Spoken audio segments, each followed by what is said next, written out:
Hello, Bachchu. Let's see the question. So the question is saying when two reactants A and B are mixed to give the product C and D, the reaction quotient Q are at the initial stage of the reaction is zero, decrease with the time, is independent of time, increase with the time.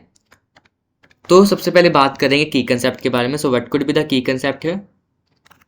So the key concept here will be reaction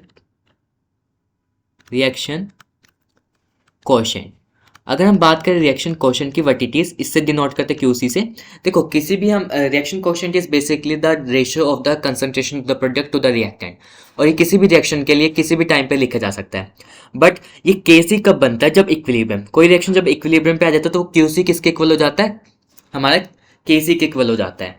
सो अगर reaction हमारी ए plus B वो C plus D में convert हो रही है, तो अगर इसका QC लिखेंगे so it will be written as concentration of C, concentration of D divided by the concentration of A, concentration of the P. अब क्या होगा? टाइम के साथ रिएक्टेंट क्या होंगे? रिएक्टेंट के अमाउंट क्या होगी? डिक्रीज होगी. रिएक्टेंट अमाउंट डिक्रीज होगी.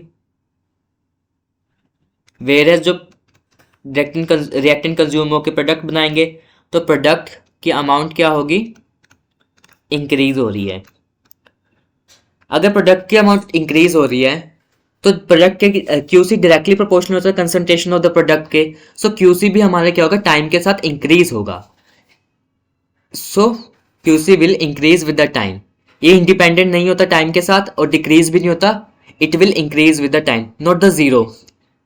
है ना? जीरो कैसे होगा? जीरो तो तब हो जाएगा अगर बिल्कुल कंसंट्रेशन जीरो हो जाए. सो your answer would be D. Hope you understood that. Best of luck.